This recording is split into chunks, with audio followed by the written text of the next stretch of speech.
Tamil cinema உலகத்திற்கு மட்டும் இல்லாம இந்திய சினிமாவிற்கே ஒரு மிகப்பெரிய பங்களிப்பை கொடுத்திருக்கவர் தான் நடிகர் கமல்ஹாசன்.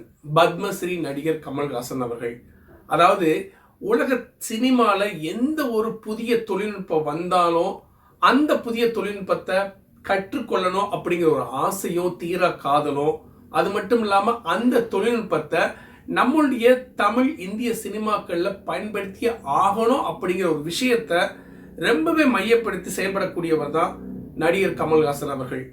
அவர் வந்துக்கிட்டு பார்த்தீங்கன்னா, அதாவது இந்த மாதிரி தொழில்நுட்பத்தை பயன்படுத்தி மற்ற மக்கள், தமிழ் சினிமா ரசிகர்கள் மட்டும் இல்லாமல் எல்லா ரசிகர்கள், இந்திய சினிமா ரசிகர்கள் எல்லா பேருமே வந்துக்கிட்டு பரவாயில்லப்பா, இப்படி ஒரு மனுஷன் வந்து நம்ம நாட்டில் இருக்கிறது வந்து ஒரு மிகப்பெரிய சந்தோஷம் சொல்லி ஒரு பாராட்டு மழை பொழிந்தாலும் அந்த தொழில்நுட்பத்தை பயன்படுத்தி சினிமாக்கள் எடுத்து அந்த திரைப்படங்கள் தோல்வி அடைஞ்சது தான் அதிகம். அதற்காக அவர் கவலைப்படவே மாட்டார். சினிமாவில் சம்பாதிச்ச காசை சினிமாலேயே வந்து செலவு பண்ணி ஜெயிக்கிறதும் இல்லை தோக்குறதும் இவருக்கு ரொம்பவே பிடிச்ச விஷயம் அப்படிங்கிறதுல எந்த வித மாற்று கருத்தும் கிடையாது. அப்படிப்பட்ட நடிகர் கமல்ஹாசன் நடிப்பில் மட்டும் இல்லை, இயக்கம், இசை, பாடல்கள் எழுதுறது, தயாரிப்பு மற்றும் பல்வேறு துறைகளில் சினிமா சம்பந்தப்பட்ட அத்தனை துறைகள்லையும் ஒரு கைதேர்ந்தவராக இப்பயும் சிறந்து விளங்கிக்கிட்டு இருக்காருங்கிறதுல நம்ம வந்து மாற்று கருத்து நம்ம சொல்லவே முடியாது. அதுதான் உண்மை, நிதர்சனம். அப்படிப்பட்ட கமல்ஹாசனுடைய ரசிகர்கள் ஒவ்வொரு தடவையும் சொல்றது, எங்காலும் மட்டும் அமெரிக்காவில் பிறந்திருந்தா இந்நேரம் ஆஸ்கார் வட அப்படியே அள்ளியிருப்பாருங்க அப்படிங்கிற விஷயத்தையும் நிறைய பேர் சொல்லி கேட்டிருப்போம். மேலும் அதுக்கு மேலே ஒரு படி போய் எங்கள் ஆளுகளுக்கு சலங்கை ஒளி படத்துக்கே வந்துக்கிட்டு ஆஸ்கார் கொடுத்துருக்கணுங்கப்பா, அவர் டான்ஸ் பண்ணுறப்ப இந்த கைக்கு கீழே இருக்கக்கூடிய முடியினால தான் ஆஸ்கார் அவார்டு போயிடுச்சு அப்படிங்கிறது நம்ம கேள்விப்பட்டிருப்போம். அதுக்கப்புறம் பார்த்தீங்கன்னா, நாயகன் படத்துக்கு நடிகர் கமல்ஹாசனுக்கு ஆஸ்கார் அவார்டு கிடைச்சிருக்கணும், ஆனால் ஏதோ ஒரு காரணத்துக்காக கிடைக்கலங்கிற விஷயத்தையும் நம்ம வந்து கேள்விப்பட்டிருப்போம்.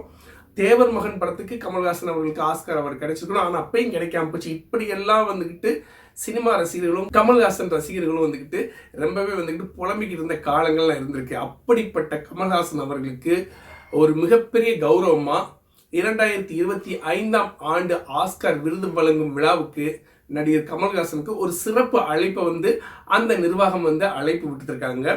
உலகத்தில் சினிமா துறையில் பங்களிப்பை கொடுத்த மிகச்சிறந்த ஒரு 500 கலைஞர்களுக்கு இந்த ஆஸ்கார் விருது வழங்கும் விழா 2025 ஆஸ்கார் விருது வழங்கும் விழாவுக்கு அழைப்பு விடுத்திருக்காங்க. இந்த அழைப்புல நம்மளுடைய நடிகர், உலக நாயகன் இல்ல விண்வெளி நாயகன் நடிகர் கமல்ஹாசனும் ஒருவர்.